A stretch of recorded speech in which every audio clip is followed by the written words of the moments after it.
The content of this podcast is for informational purposes only and should not be considered medical advice. Always consult with a qualified healthcare professional for any health concerns. Take care of yourself out there.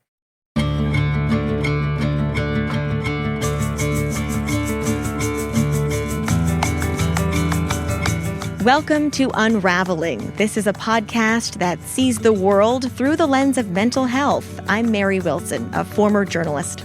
And I'm Kurt White, a psychotherapist and social worker. And Kurt, our last couple of episodes, we've really delved into grief and loss, kind of some heavy episodes, but they've had some light moments as well. And we're really going to lean into that this episode. We're going from grieving to laughter. And I wonder, with our guest, Pedro Fabião, you know him personally, right? How did we come to this interview? Well, it's true. I met Pedro quite by accident. I went to an international group psychotherapy conference in Sweden, in Malmö, Sweden, a number of years ago. I like trying to see different perspectives on group and group therapy. And there was a day-long workshop on actually working in organizations and organizational consultancy. How do you understand group dynamics in organizations? And he was one of the other members of that workshop, and I sort of connected with him, and I appreciated the unique and interesting ways that he was looking at things, and we got to talking and spent some time together over the time of that conference.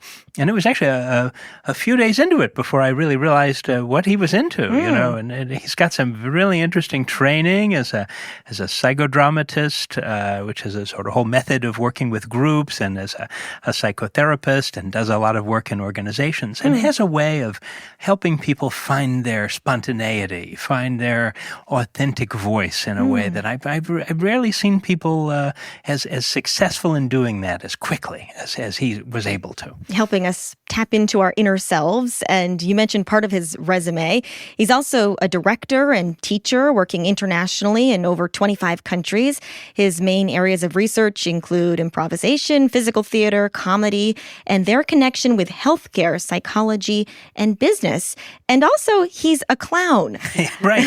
Yeah, there's that, you know, which actually I didn't know initially about him. And when I first heard it, I thought it was a joke, you know, that like, oh, there's a workshop on clowning. Like, I don't know, that wasn't like something I would have expected to see at a psychotherapy workshop or a group therapy conference. But actually, no, it was literally true. And it was a packed room. People couldn't get enough of it. And I came to understand that this whole business of clowning is maybe not at all what I thought, and maybe there really is something to learn here about this sort of theme of how do we really become and embody ourselves in a really full way, in a way that's not necessarily avoiding whole parts of ourselves. Goes far beyond the funny clown outfit, and we'll get into that conversation right now. Yeah, so let's take a listen.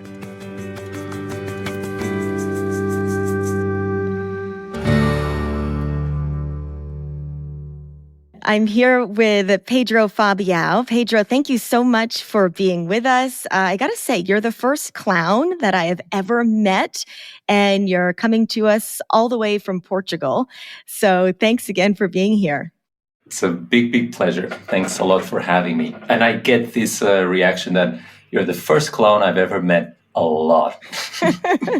So let's explain to people, because I'm sure they're thinking of someone in a silly outfit with a red nose, which I can see you right now. You do not have a red nose on.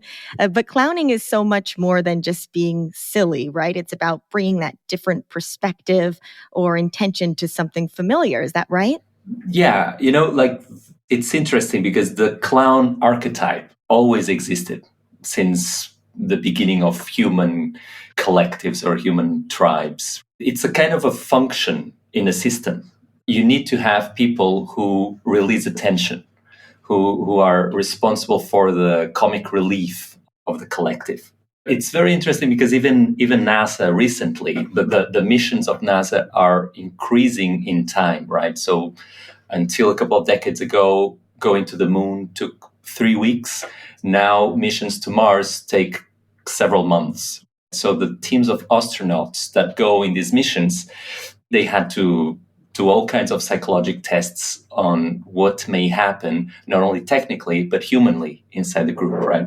So they figured out that they needed to have the role of the clown in these long-term missions, because without somebody being responsible for releasing the tension, the danger would be huge to have people sharing such a small amount of space with high stakes, with, any mistake can have very serious consequences. So to have somebody responsible for keeping the good mood, the connection, the glue, a little bit the ability to laugh off all the tension, all the stress that is normal in these missions, was paramount for the success of these missions. So I'd say that the clown is not necessarily a figure.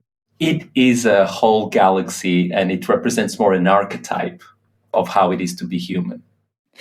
Is there sort of a clown in all of us? And is that what some of your work is, to help people be in touch with their own clown?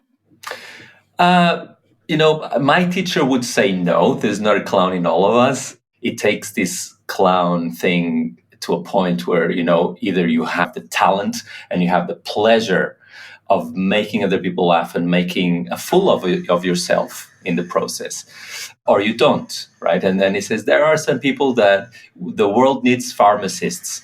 The world needs primary school teachers. So not everybody's a clown. A clown is somebody who is paid to make people laugh. I studied 2 years in Paris in this school, and this is what I got. But I studied with a lot of different people, and I work with a lot of different people. I don't work with artists only. I worked a lot with psychologists. I work a lot in the business sector. I do a lot of corporate training using clown training tools. And I do believe that what a clown does, it gives you direct access to the child that you once were. So there are people who really created a very strong filter where they don't identify their current personality at all with anything that they once were when they were a child, right? And there are people who actually have a very close access to that phase of their lives, whatever that meant, because we're all also very different children, which means that we also would have very different clowns living inside us.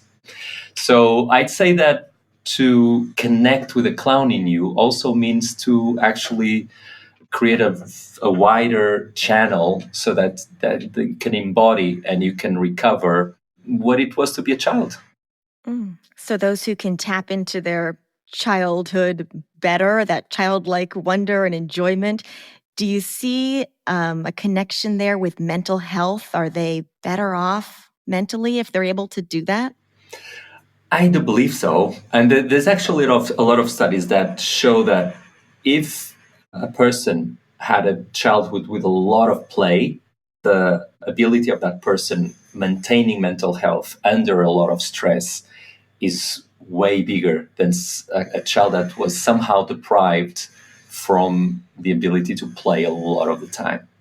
They have somehow a lot more protection towards the factors that may generate mental illness in the future. That's for sure. And like the ability of laugh of our own problems, of having that distance that humor gives us, that is a signal of mental health. It can also be used in some cases as an escape. Humor and laughter doesn't just fulfill one function in us, right? It can be a source of connection. It can be a source of protection. It can be a source of highlighting or integrating something that came as a surprise. There are a lot of different functions for humor and laughter. But I'd say that the choice that, a laughter brings, the distance that it brings from worry, anxiety, stress, sometimes we believe our thoughts, believe the contents that our mind produces. But the ability to drop it for some seconds and have a bit of a wink wink to a friend and understand, okay, I get it. This is happening. Mm. And as well as performing, I know you do a lot of training. And when it comes to training professionals, people who maybe work in hospitals or other businesses, what elements of clowning do you try to bring into their professional lives? That depends a lot on what kind of purpose they call me for. Often in the corporate sector or even with psychologists, people are very motivated to explore themselves. What happens in a clown training is there's very little theory.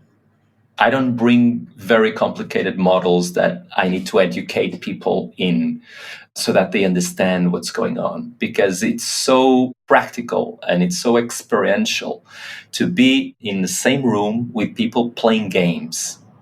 People understand games immediately, because what happens in the game is you understand the norm of the game very quickly. Those are the rules. These are the rules. You try to do this, you try to touch this person, and this person has to do that before they touched, and you already have the structure of comedy there, because you have a norm and then you continuously have the break of that norm, right? So that's also why sports are very interesting for people, because you know the rules, but then you have no idea what's going to happen within those rules. And that's exactly the same in a clown training. The material, the practices, the games I bring are so engaging that people start behaving and finding themselves doing things that they normally never don't allow themselves to do. So their defense mechanisms through pleasure and laughter and this access to this inner child, the defense mechanisms start becoming softer and softer. So people allow themselves to express a lot more in areas that you have people who they clearly wonderful, nice, calm people, and suddenly for little bits of time they behave like monsters. They bring up anger or fear and they scream and that engages the whole nervous system. I reserve a lot of time also in my workshops so that people can share and integrate what's happening, because you can have a great time and then go back to your life and go like, what the hell just happened there, right? But you can also spend some time within the workshop to try to map the experience. So if people can actually bring slightly modified maps of themselves back to their lives, something that is maybe allowing them to express more, to integrate parts of themselves that became more awakened in the workshop, to feel a desire for something different, so something that they were not even allowing themselves to wish for, and they realize how much they actually crave for something, and they touched it in the workshop. So I always tell people, look, don't make drastic decisions in the following day after a clown workshop, because this experience changes your biochemistry in like the fluids and the hormones that run in your blood really change a lot if you do a 2-3 days immersion in a clown workshop. Wow, it sounds like quite the experience. Is it people just really reconnecting with their true selves? And give me some examples if you can.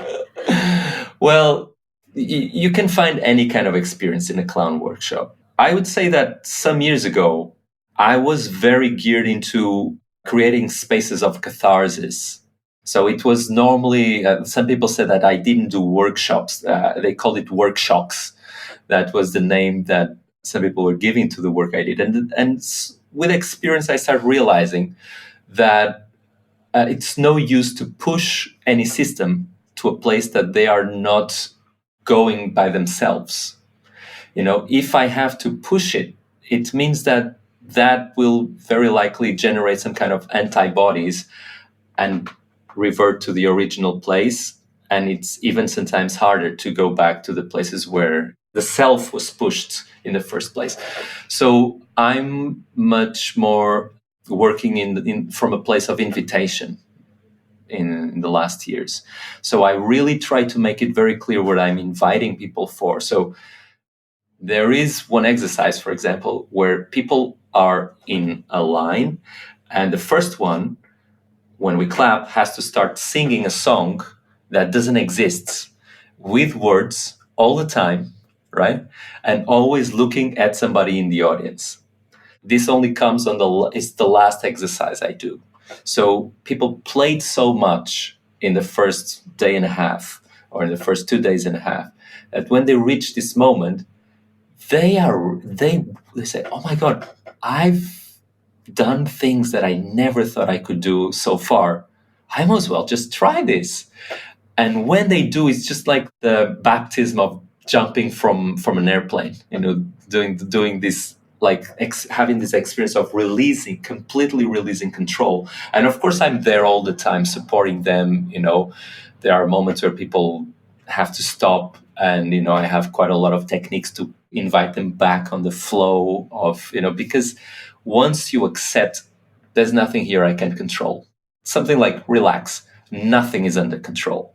So you must well just appreciate whatever comes and open it and be able to actually share with everybody all the weirdest thoughts and emotions and stuff that starts coming to your head.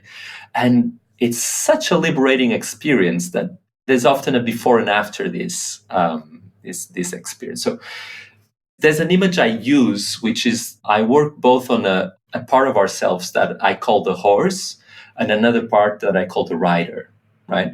So what I call the horse is the impulsive, spontaneous, emotional, very close to the animal in us, obviously, and to the child in us, and to the pure clown that exists in us. But at the same time, we are not pretending we are children. We're not behaving like children. We are behaving like the person we are right now. That can include that part as well.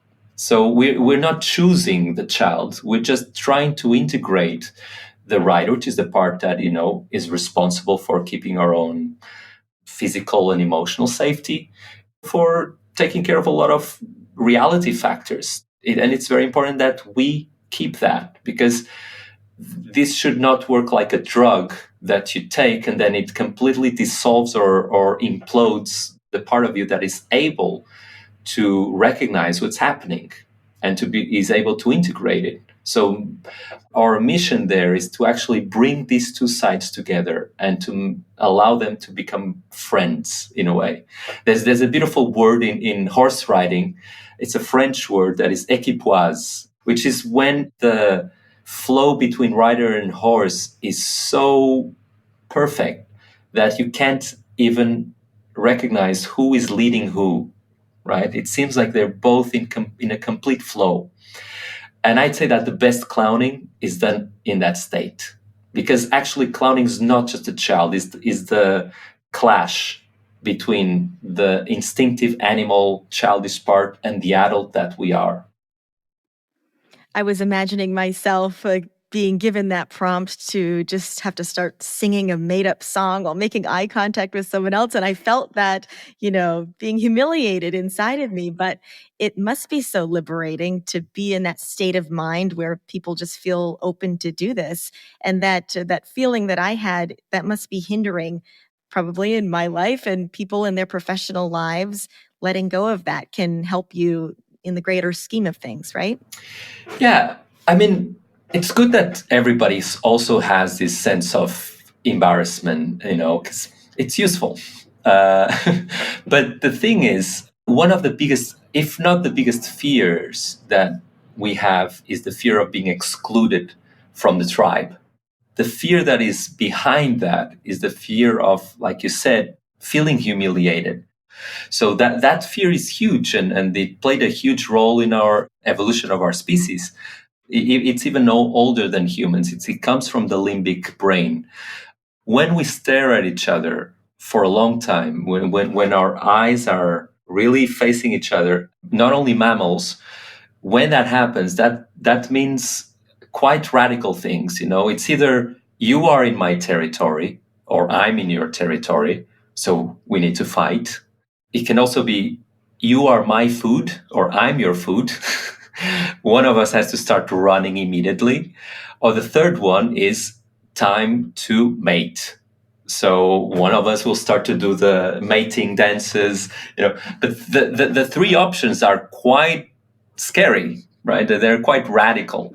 So the first thing that we do in a clown training is to help people go into this experience that is normally triggering of a lot of anxiety and tension, and teach them how to release tension to an extent where the limbic part of the brain relaxes and they have more and more access to the prefrontal cortex and to the mirror neurons and to the understanding that there's no menace here and this is a friend, this is an equal, right? And when that happens, you start to be able to see so much more on the other person. You start to be able to see all the little fluctuations of your partner's face and you react to it. It just becomes, you're not speaking, but it just becomes a really deep dialogue of little signals. So people feel a deep sense of intimacy even. You must work with so many professionals who think that they just can't get there or they wouldn't be able to participate in this. Are some of them so reluctant or closed off? And how do you encourage that openness? I studied psychology in a past life. So I was a therapist for 2 years and I did psychodrama for many years. And in psychology, I learned, we have organizational psychology. We learn the jargon of a lot of different fields of work, right? And I also did my own research and I studied a lot, what are the needs of these areas of professional work that I started collaborating with more. And I really understood that as much as I start to realize that the clown training tools that I start developing for artists are like a kind of a Swiss Army knife for anything that is human skills. So I understood that clowning had this potential because it just departs from the core of being human. I worked for 16 years as a hospital clown or healthcare clown. So every day of work as a healthcare clown, I had to enter a new space that it was very often quite sensitive, and to be able to generate trust, to gain people's trust in scenarios where they did not order a clown, they did not pay for a ticket, right? So they were in a critical moment in many situations. The normality in their lives were interrupted. So that also generates a lot of interruption of the normal flow of expression of emotions. People are in a state, what is going to happen? When can we go back to our lives? So that trains in healthcare clowns abilities that they can be very useful for a lot of other areas of society. And what I did is I smuggled all the training, all the progressions of training for healthcare clowns, for stage clowns, to the environments that other professionals needed. Every time people needed trainings on empathy, authenticity, clarity in communication, listening skills.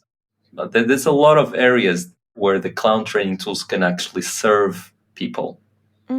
Sounds like in every aspect of life, practically. In most cultures, only in our Western culture, we actually decided that being an adult means that we don't play anymore.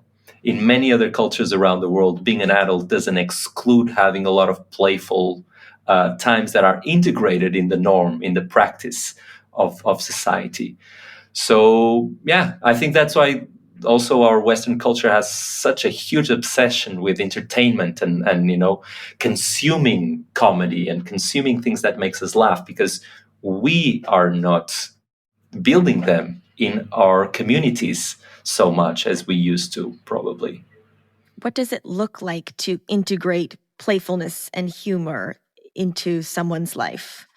A lot of people ask me after they do clown workshops and knowing that the next one is only going to be in 6 months, what do I do in the meanwhile, right? I say, look, I do martial arts myself, and for me it's a playful event. I laugh a lot in martial arts training. Some people, they choose sports. Some people, they just do dinner parties, having a dinner party where you have games with your closest friends, But really, the thing is really make sure that you understand how much that improves your life quality when you actually identify what are the things that for you, you feel like a date with yourself, and there's no other purpose there. So it's not for a productivity purpose, because nowadays I see a lot of people choosing to do fun stuff, but because, they measure then everything. They measure, oh, I have this ring that tells me that my circadian rhythms do that. And then it's like, are you trying to have fun so that you're a better machine? Like real fun, there's an inherent quality in it that is almost sacred. It should be an end unto itself. I love it. Thank you so much, Pedro. No, pleasure.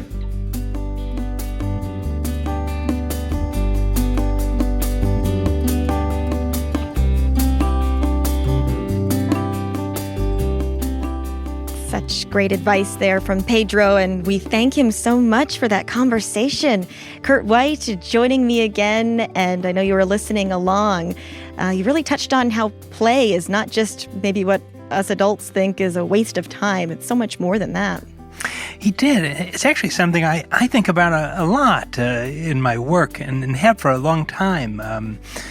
Partly because I've just been influenced by some writers in the field, a psychoanalyst in particular, Donald Winnicott, who talked about the play function in human development, and actually the idea that creativity comes out of play.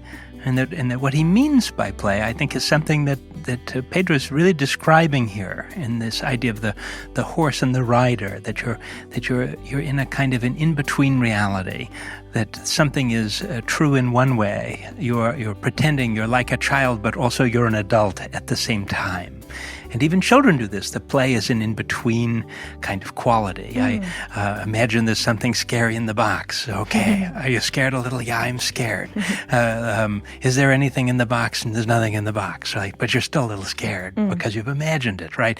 It's true and not true. Reality is there and not there. And that's what children do. They build up whole worlds and watch them fall and invent new things over and over and over and over again, right? And that's not just, there is something magical about it, but that's not just a silly artifact of childhood. I think it's the building block for how we get into situations where we can find our creativity, where we can find maybe our passions, where we can find the way that we can lose ourselves without losing ourselves, right? Something like that.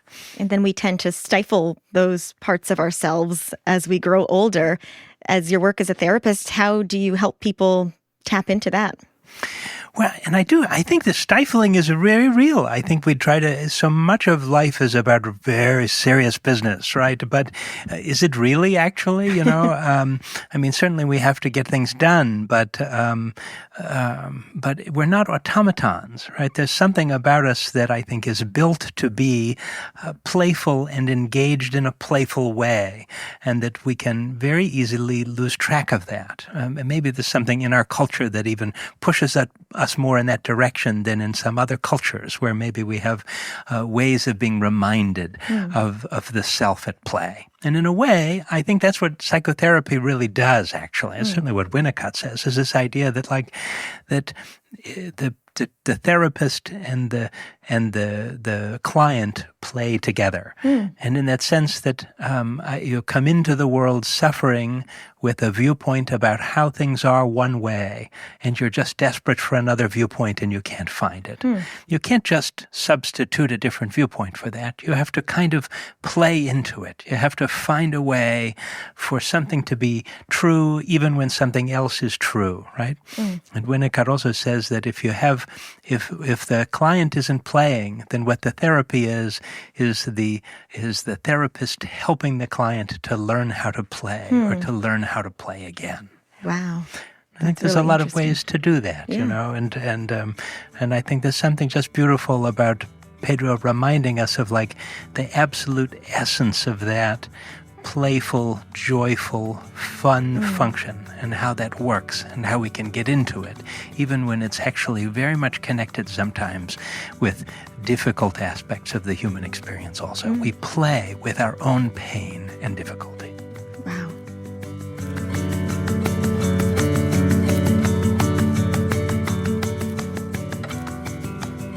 That was so much fun chatting with Pedro. We thank him again. If you'd like to learn more about Pedro and the work that he does, the trainings that he offers, you can head to our show notes to find the links.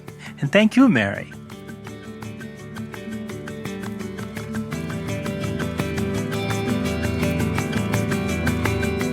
Unravelling is brought to you by Brattleboro Retreat and is produced by Charts and Leisure. Find us on social media by searching Brattleboro Retreat. Thanks again for joining us. I'm Mary Wilson. And I'm Kurt White. We'll see you again soon.